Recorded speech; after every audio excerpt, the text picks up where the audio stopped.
Olá, estamos aqui para mais um programa As Pessoas Inspiram pela Vale TV.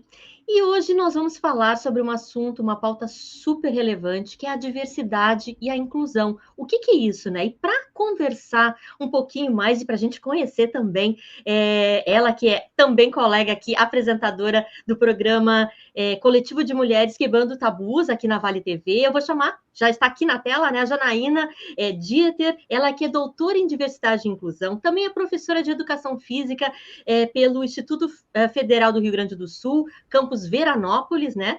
E trabalha muito essa questão dessa temática, né? Tão importante, tão relevante nas nossas vidas de hoje, né? Então, quero chamar aqui Janaína, dar um oi aqui para a galera.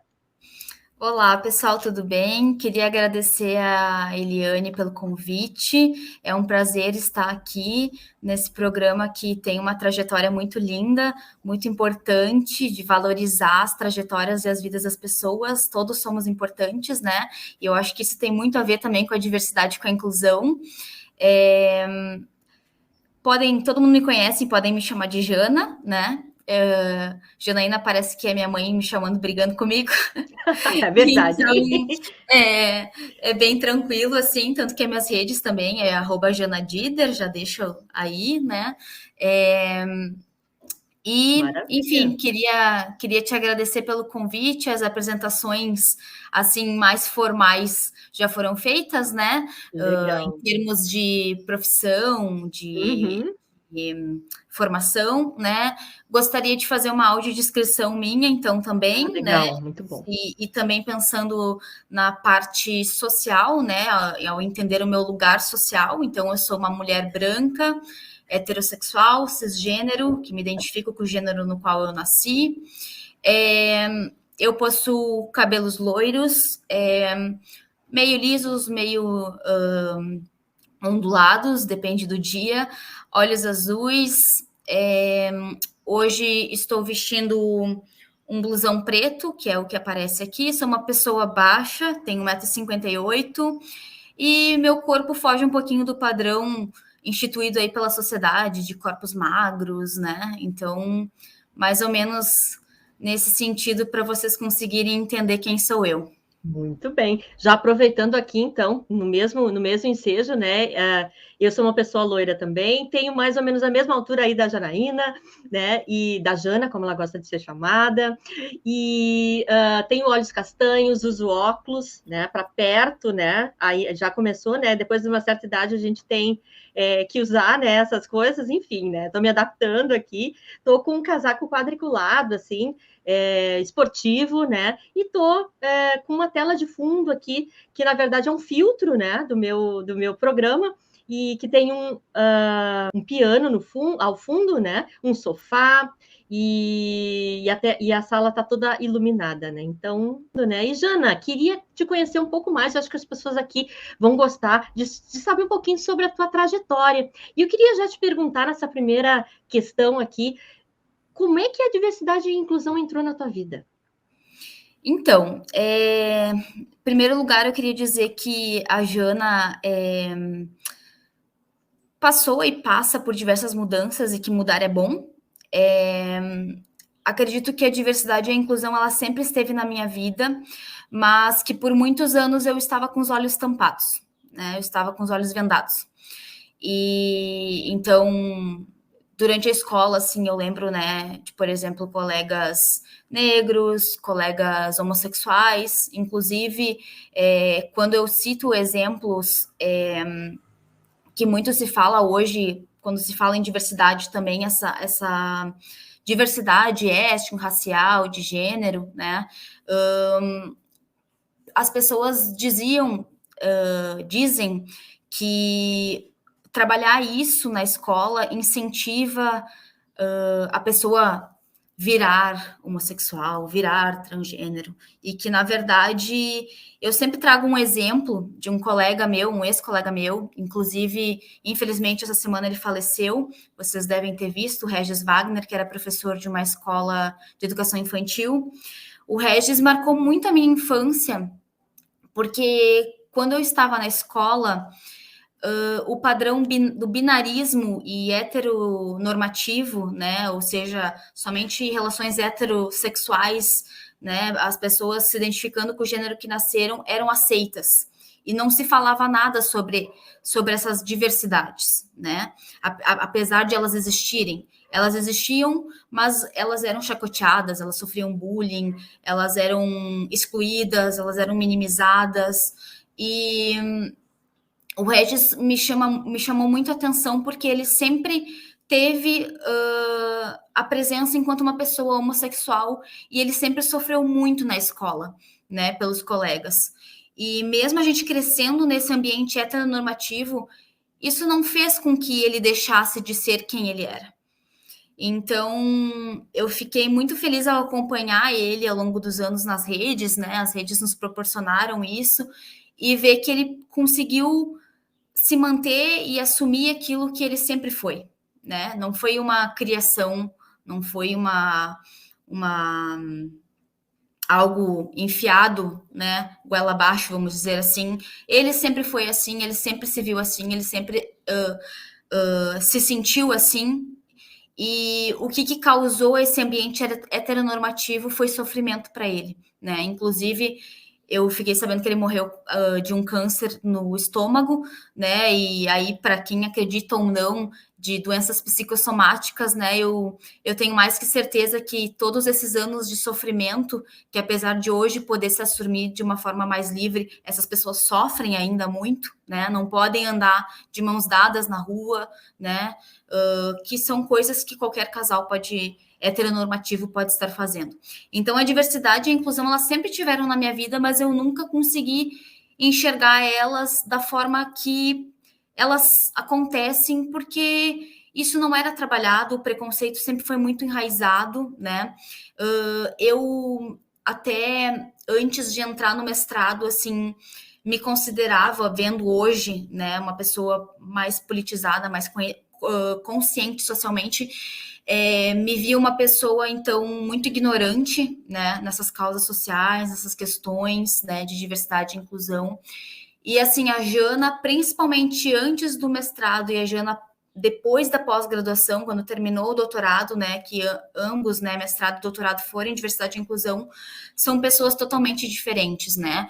Hoje eu sou uma pessoa que eu digo que aquela venda que eu tinha, que a diversidade acontecia, né, eu tirei aquela venda e depois que a gente tira, a gente não consegue colocar mais.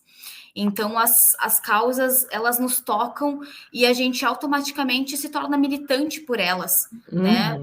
Porque a gente vai se tornar, claro, quando comprometidos, né, com a justiça social, com uma sociedade melhor, né, a gente vai acabar lutando por essas causas, independente do nosso lugar social, que eu digo, né? Eu hoje tenho o privilégio de ser uma mulher branca, heterossexual, cisgênero. O meu lugar de mulher não me coloca lá no topo, porque as mulheres por anos foram e são ainda sofrem, né, com violências de gênero, né, com desigualdade de gênero, mas outras questões como ser branca, como ser hétero, ser cisgênero, me colocam em uma situação de privilégios e entender isso é muito importante, né? Eu digo entender esse lugar social, né? É muito importante para a gente conseguir estar comprometido com uma sociedade melhor, né? Lutar pelas minhas causas e pelas causas das outras pessoas também, independente de qualquer coisa. Perfeito. Ô, Jana, deixa eu te perguntar aqui, eu acho que talvez algumas pessoas que estejam nos ouvindo, né, a temática ainda não chegou ainda a fazer parte, ou a pessoa não sabe bem o que é diversidade e inclusão. Tu podia dar assim, rapidamente, né, o que é diversidade, o que é inclusão, né, e quais são os maiores desafios que tu vê hoje na implantação de uma pauta assim na sociedade? Claro. A gente precisa, assim como tudo na sociedade, entender um pouco a perspectiva histórica para a gente entender de onde viemos, onde estamos e para onde queremos ir. Então, eu até peguei aqui uma imagem que exemplifica bem. Ó, eu posso botar aqui no cantinho, depois as pessoas já observam, vai estar no teu canto, no teu cantinho da tela, tá? Perfeito, perfeito. Já está aparecendo. Então, o que acontece? as pessoas diversas, né, ou seja, que não se incluem nesse padrão instituído pela sociedade como padrão ideal, ou seja, pessoas que têm algum tipo de deficiência, né? Esses termos eles surgem muito para as pessoas com deficiências, mas a gente consegue aplicar ele para as pessoas negras, para as pessoas indígenas, né? Os povos originários, para pessoas trans, para lésbicas, para gays, enfim, toda essa diversidade de gênero, étnico-racial, sexualidade, né? Ela se inclui nisso. Essas pessoas, historicamente, né, lá atrás, eram excluídas, ou seja, nós estávamos podendo conviver na sociedade e essas pessoas eram jogadas à margem, né? E que por vezes ainda são, né? A gente não pode falar de inclusão sem falar de exclusão e vice-versa. Então, principalmente essas pessoas com algum tipo de deficiência, muitas eram trancadas em quartos, enfim, eram até mortas, né? Porque não serviam para uma produtividade, né? Nesse sentido, bem da sociedade capitalista mesmo, dessa perspectiva de produtividade. Depois a gente entra com a segregação, né? Que a gente vai ter ali essas pessoas, digamos assim, incluídas, mas à parte, só convivendo com elas, entre elas, né? Principalmente quando a gente pega a questão da inclusão de pessoas com deficiências na escola, né? Fala muito disso. Depois a gente vai ter a integração, que essas pessoas elas vão ser incluídas, que nem, por exemplo, na escola, né? Elas vão estar incluídas lá junto de um ensino tradicional, né? Para pessoas não deficientes, mas elas não vão ter de fato uma inclusão e uma vivência na diversidade, né? Que então a gente de fato coexistir com essa diferença, que é o que o autor Muniz Sodré traz sobre diversidade, né? A diversidade e a inclusão elas vão ser coexistir com o outro que é diferente, né? E aí a gente fala das mais diversas diferenças possíveis, né? Porque todos somos diferentes, né? Quando a gente falava anos atrás, e muito se fala ainda, principalmente em escola, a gente tem que tratar todo mundo igual porque todos somos iguais. Não, nós somos iguais perante as nossas diferenças, porque somos todos diferentes. Por mais que eu e tu, Eliane, a gente tem uma estatura parecida, um cabelo parecido, a gente é diferente, a gente tem uma formação de vida diferente, a gente percorreu por caminhos diferentes.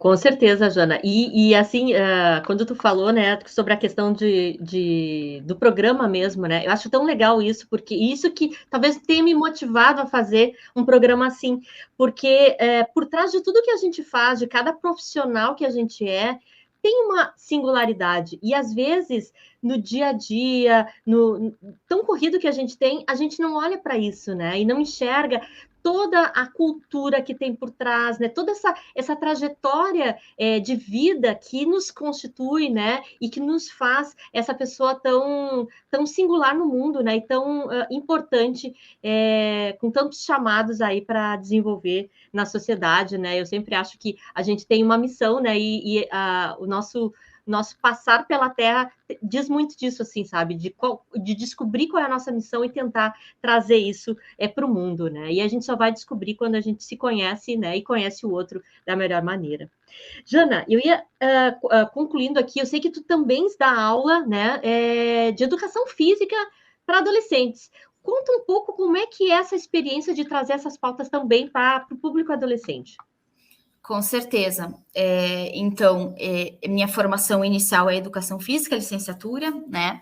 E quando eu fiz a minha pós-graduação, meu mestrado e doutorado em diversidade e inclusão, muitas ideias me vinham, assim, de como eu iria trabalhar isso de fato na escola, né? E na disciplina que eu dou aula, porque a gente tem ainda a formação em caixinhas, né? E já no mestrado começou, me despertou muito fortemente essa questão, porque a minha pesquisa foi sobre cidadania na escola.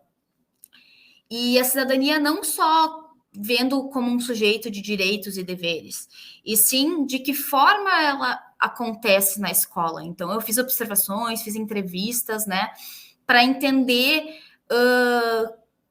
como principalmente esses assuntos transversais, né, que lá os parâmetros curriculares nacionais traziam, né, como conteúdos transversais, que na época que eu fiz a pesquisa era o que estava vigente ainda, né, é um conteúdo que é para todo mundo trabalhar, né, o conteúdo que eu chamo da nuvem, é para todo mundo trabalhar e ninguém trabalha, né, então comecei a me questionar, assim, de que forma isso era desenvolvido no chão da escola, né? E ali eu comecei a ter pistas de como não fazer e de como fazer, vamos dizer assim. Então, a minha pesquisa mostrou, assim, que, de fato, o ensino tradicional, a educação bancária, de acordo com Paulo Freire, é mais do que ultrapassado, né, para a gente desenvolver um aluno crítico, empático, com consciência social, né, e a gente precisa, então, ir aí para um ensino, uma educação libertadora, como o próprio Paulo Freire traz para nós. Então, só que é um desafio, né? Porque o sistema do ensino é muito complicado, né? Para a gente conseguir desenvolver algumas coisas, principalmente buscando a interdisciplinaridade, a gente precisa de tempo para isso, tempo de qualidade entre os colegas também. E não é o que a gente vê na realidade escolar. Então, quando eu estava terminando já o doutorado, a minha tese foi sobre a trajetória de medalhistas olímpicos no atletismo brasileiro, então eu falo um pouco da inclusão através do esporte, né, especificamente atletismo, mas a minha dissertação me cai muito para dentro da escola, e aí eu comecei a me questionar também de que forma na educação física eu faria isso, enfim, durante a graduação eu tive algumas experiências, mas a Jana durante a graduação era uma, e a Jana agora a pós-graduação é outra, então é um compromisso comigo mesma estar dentro de uma instituição escolar e trabalhar com a diversidade e com a inclusão, né? Então, quando eu estava terminando já o doutorado, eu já tinha certeza. Claro, vale ressaltar que depois de um período pós-pandêmico, onde eu tive uma depressão muito forte, quase desisti de tudo, né? A pós-graduação não é fácil, Eliane passou por isso, deve saber também. Mas quando eu me reencontrei, quando eu melhorei, né, através de ajuda com psicólogo, psiquiatra, que é importante a gente buscar ajuda também, eu sabia que eu queria dar aula para adolescentes, jovens, adultos, que é o meu perfil. Sempre digo, as pessoas têm um perfil, né? E tem uma missão também, né? E a minha missão é através da educação, educar pessoas. Então, eu acabei procurando, então, ou que era o meu desejo, ou o Instituto Federal ou a Universidade Federal. Entrei, então, no IFRS, do campus Veranópolis, como substituta. Hoje eu sou prof. substituta. Estou fazendo concursos. Em breve, se tudo der certo, serei concursada a nível federal, né? Esse é o caminho, né? Busquei também uma instituição alinhada com os meus princípios, né? E ali eu tenho uma certa liberdade para estar conduzindo o meu trabalho de acordo com as minhas pautas, os meus princípios e tudo que eu aprendi durante a minha pós-graduação. Então, a educação física, é importante a gente contextualizar um pouquinho também, que a educação física, hoje, numa área mais progressista, né, com autores que trabalham nessa perspectiva, ela não tem mais um viés esportivo, competitivista, tecnicista, focado na saúde, né? Hoje a gente trabalha mais uma educação física na perspectiva cultural, que vai trazer questões sociais, históricas, antropológicas, culturais, né? Então, quando eu cheguei na escola, já foi um rompimento muito grande até com os meus alunos, porque eles vinham de uma outra perspectiva, né? E é o que é a realidade, e eu sei dos colegas que eu tenho muitas vezes, que quando se tem um trabalho mais consistente é com aquele quarteto fantástico que a gente brinca, que é o basquete, futebol, vôlei, handball, ou a gente tem o famoso largobol, ou a pedagogia da sombra, né, que é quando o professor larga a bola e deixa os alunos fazerem o que quiserem. Que eu não sei como essas pessoas dormem à noite, porque elas não estão comprometidas com a profissão delas, né, e acabam trazendo toda uma desvalorização para a nossa área, né. Então, Pensando nessa perspectiva, né, eu fiz todo um trabalho para desenvolver com os alunos o que é educação física, principalmente também porque hoje a educação física também cai no Enem, né? E a educação física, então, vai estar trabalhando com a cultura corporal de movimento. Hoje a Base Nacional Comum Curricular também traz o termo práticas corporais, né? E aí, dentro disso, a gente vai ter esportes, jogos, brincadeiras, danças, lutas, práticas corporais de aventura, enfim, toda uma gama, né? E que a gente precisa trabalhar nas 3 dimensões de ensino, ou seja, não é só o procedimental, não é só o saber fazer, né? Que é o que se sobressai muito fortemente ao longo da história da educação física, né? Eu vou só para a quadra, eu vou só saber fazer, ou então eu vou botar a dimensão conceitual. Agora a gente vai saber a história de tal esporte, né? Mas sim o saber ser, que é a dimensão atitudinal, ou seja, como eu me porto perante uma competição, perante um jogo cooperativo. Eu sei ganhar, eu sei perder, eu sei respeitar a diversidade, eu sei respeitar os meus colegas, eu sei incluir os meus colegas, né? Então, assim, alguns exemplos, né, que eu sempre trago com os alunos, eu gosto muito de problematizar as coisas. E aí é importante a gente entender que o professor não tem mais aquele espaço para estar no pedestal. Hoje o conhecimento, ele está na palma da mão. Qualquer aluno tem, né? A informação, na verdade, né? E o conhecimento a gente vai estar construindo na escola, e nós, professores, não somos os detentores de conhecimento. Eu não tenho como ter o conhecimento acerca de toda a diversidade que a educação física tem de temáticas, de regras, de histórias dos esportes, de questões, né? Por exemplo, uma questão que eu trabalho com os alunos é sobre a inclusão de pessoas trans no esporte competitivo, que é uma discussão que está em alta. A gente não tem definições, a gente está caminhando para. E a gente precisa pensar num mundo inclusivo para essas pessoas, né? Com certeza. Então, Jana, eu vou te acelerar um pouquinho aqui, porque nós já estamos quase no final do programa, mas eu ainda tenho algumas coisas para te perguntar aqui. sim. Quero que tu fale para a gente um pouquinho sobre o que é o coletivo Mulheres Quebrando o Tabu, que eu acho que é muito importante aqui a gente não sair da entrevista sem falar sobre isso. Sim, com certeza. Vou só dar um exemplo da atividade que eu ia dizer, porque fica para os colegas também, que nem, por exemplo, a gente estava trabalhando com atletismo, e aí eu escolhi reportagens que tinham questões sociais, por exemplo, o atletismo e o racismo, a inserção de pessoas trans, a questão das pessoas com deficiências, né? Fiz eles fazerem uma resenha crítica, e depois eles tiveram que apresentar a partir de um artigo que embasasse essa questão social, e a gente fez roda de discussões, né? Então, justamente sempre, como eu digo assim, para a gente colocar aquela pulguinha atrás da orelha, para que as pessoas comecem a refletir, né? Os alunos reflitam, ainda mais nesse processo de construção e aprendizado. Bom, sobre o coletivo, então, dia 23 de julho de 2022, eu, a partir de uma motivação pessoal e social minha, decidi fazer um encontro de mulheres, né?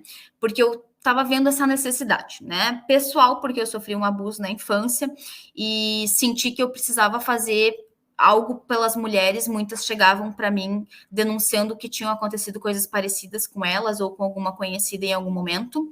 E social, para devolver um pouco desse conhecimento, esse aprendizado da pós-graduação, principalmente para a sociedade, né? Eu fui bolsista CAPES, então me sinto nesse dever também, né? Nesse comprometimento.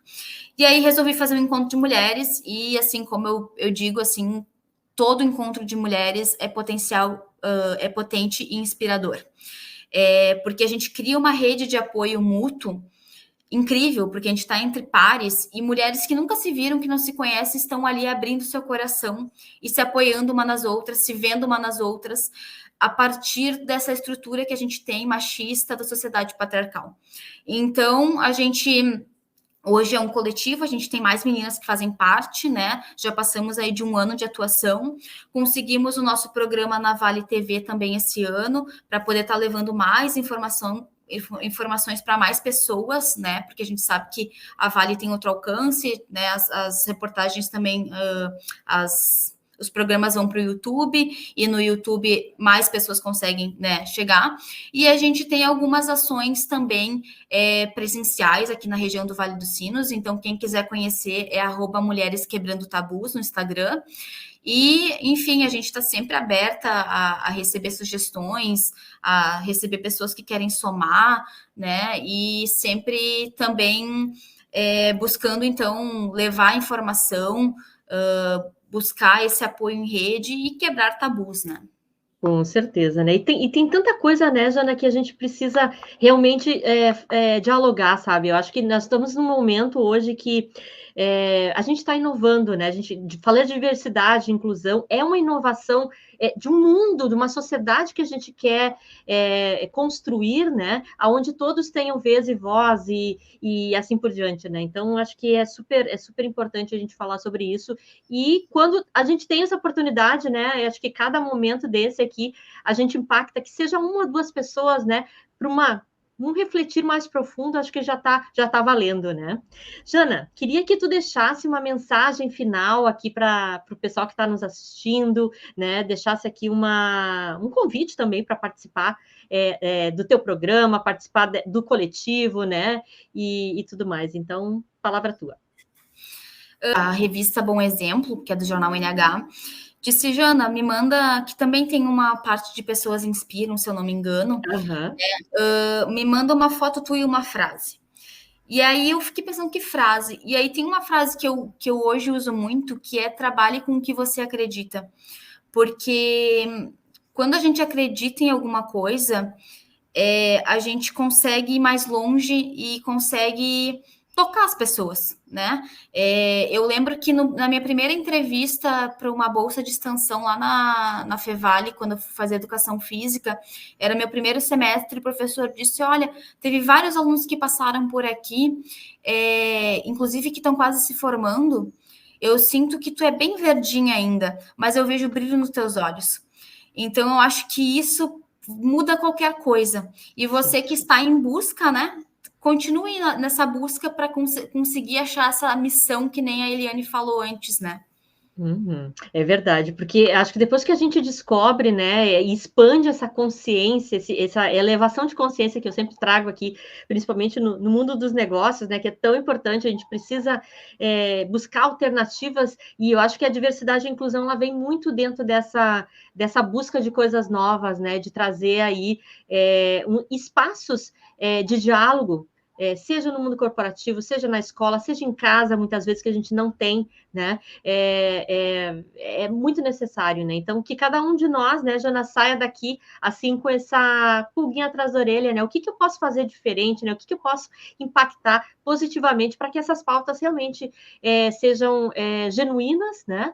Primeiramente, e também transformadoras para o nosso entorno, né? Então, Jana, eu te agradeço de montão aqui por estar com a gente, para a gente poder te conhecer também um pouco melhor, né? E que bom que tu estás em busca aí de algo realmente que vai deixar um legado, né? Acho que é super importante, né? Trabalhar por uma causa, e eu vejo muito disso em ti, assim, né? Nessa verdade que te leva aí a ajudar as pessoas, né? Porque o propósito, né, Jana, o propósito nunca é nosso, né? Eu trabalho por propósito, mas quando o propósito é só para mim, sabe, meio sem sentido. Quando a gente consegue trazer o nosso propósito, que é tão genuíno, para o mundo e fazer com que as outras pessoas também sejam impactadas, acho que é aí que está a jogada, né? Que bom, parabéns aí pelo teu trabalho. Muito obrigada.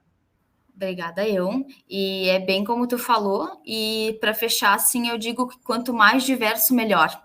É só a gente pegar o exemplo da Amazônia, né? Que tem um bioma super diverso e é o mais rico do mundo. É verdade. Muito bem, Jana, te agradeço mais uma vez, agradeço as pessoas que estão aqui nos ouvindo pela Vale TV e convido também para a semana que vem estarem comigo mais um programa As Pessoas Inspiram. Bye, bye.